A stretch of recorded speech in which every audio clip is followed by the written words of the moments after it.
यही अन्न है जो हमें और आपको जिंदा रखता है। किसान जो हमें पेट भरता है और कपड़े दे पहनाता है, उसके हक में हम दोनों लोग लगातार इसी तरह से संकल्प करते रहेंगे और लड़ाई लड़ते रहेंगे जब तक भारतीय जनता पार्टी को हटा न लें और उत्तर प्रदेश से सफाया न कर दें। अगर हमारे पत्रकार साथी आप लोग भी कोई अन्य संकल्प लेना चाहें तो पीछे नहीं हटना। आप लोग भी हमारे साथ किसानों की लड़ाई लड़ने के लिए आगे आएं। और मैं कहता हूं, इस गाजीपुर बॉर्डर से और उस गाजीपुर बॉर्डर तक भारतीय जनता पार्टी का सफाया होगा। इसीलिए ये दोनों गठबंधन के लोग ऐतिहासिक जीत हासिल करने जा रहे हैं।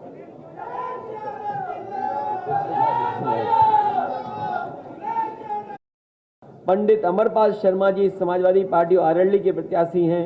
मुरादनगर में पंडित सुरेंद्र कुमार मुन्नी आरएलडी और समाजवादी पार्टी के प्रत्याशी हैं। वहीं लोनी में मदन भैया आरएलडी और समाजवादी पार्टी के गठबंधन के प्रत्याशी हैं। मुझे उम्मीद है कि आपके माध्यम से जनता कैंटीन में 10 रुपए में समाजवादी थाली उपलब्ध होगी और पौष्टिक आहार होगा। इसके साथ साथ क्योंकि शहर में बड़े पैमाने पर लोग आते हैं काम के लिए और रोजगार के लिए, इसलिए समाजवादी पार्टी ये मानती है कि जिस तरीके से मनरेगा की तर्ज पर मनरेगा की तरह अर्बन एम्प्लॉयमेंट गारंटी एक्ट को भी लाने का काम करेंगे, जिससे बहुत सारे नौजवान जो शहर में आते हैं उन्हें रोजगार और नौकरी दिला सकें। वहीं साहिबाबाद में क्योंकि बड़ी जगह सरकारी अस्पताल हो और सरकारी डिग्री कॉलेज हो, साथ साथ समय के हिसाब से जो पढ़ाई हो जिसमें ट्रेनिंग उपलब्ध हो और नौकरी रोजगार मिल सके, उस दिशा में काम करेंगे। मैं समझता हूं जैन जी से आपने एक सवाल पूछा था। एक मिनट, एक चुनावी व्यवस्था को लेकर मैं कहना चाहता हूं कि क्योंकि कोरोना काल है, हमें सबको उम्मीद है और सरकार और चुनाव आयोग की मतलब इसमें तैयारी भी है कि पोस्टल बैलेट के माध्यम से काफी वोट मतदाता अपना मत प्रयोग करेंगे।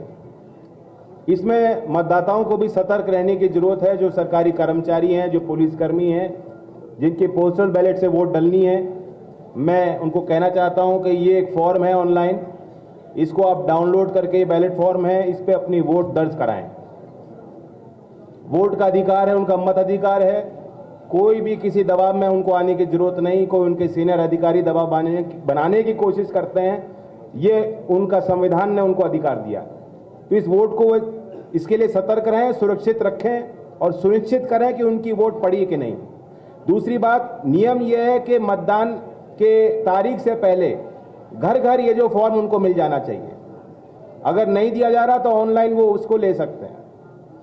तीसरी बात यह है कि चुनाव आयोग का नियम कहता है कि जब मतदान हो जाता है, जो गिनती होती है, सबसे पहले पोस्टल बैलेट की वोट गिनी जानी चाहिए। तो सभी उम्मीदवारों को, चुनाव आयोग के सभी ऑब्जर्वर्स को मैं कहना चाहता हूं कि सख्ती से, क्योंकि हमारा अनुभव है कि पिछली बार जो गिनती हुई उसमें ऐसा नहीं हुआ। कोई बहानेबाजी नहीं चलेगी, नियम का सख्त अनुपालन होना चाहिए सभी ऑब्जर्वर से। और हमारे दोनों दल के जिलाध्यक्षों से मैं उम्मीद करता हूं कि सख्ती से इसका पालन हो। इस पर हम पुरजोर कोशिश करें। धन्यवाद।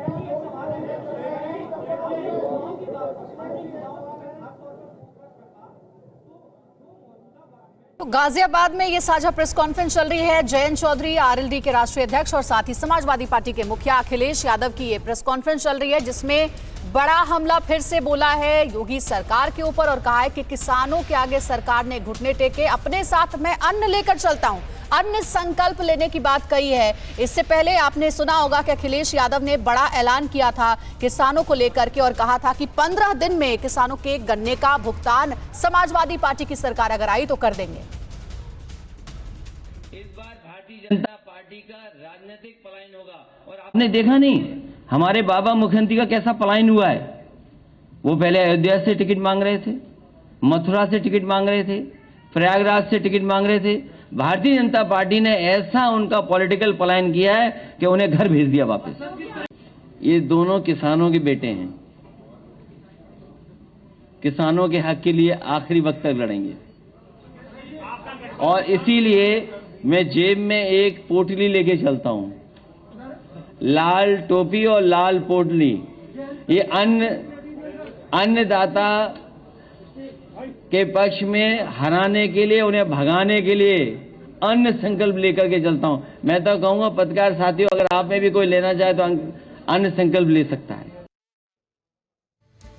कोरोना धर्म नहीं देखता, जात नहीं देखता, अमीर गरीब ऊंच नीच नहीं देखता। कोरोना सिर्फ मौका देखता है, लेकिन आप उसे मौका मत दीजिए। बस इतना कीजिए, जब कभी दफ्तर से बाजार से घर लौटिए तो इतना ख्याल जरूर रखिए कहीं आपके साथ कोरोना आपके घर तो नहीं जा रहा। भूलिए मत, कोरोना अभी जिंदा है।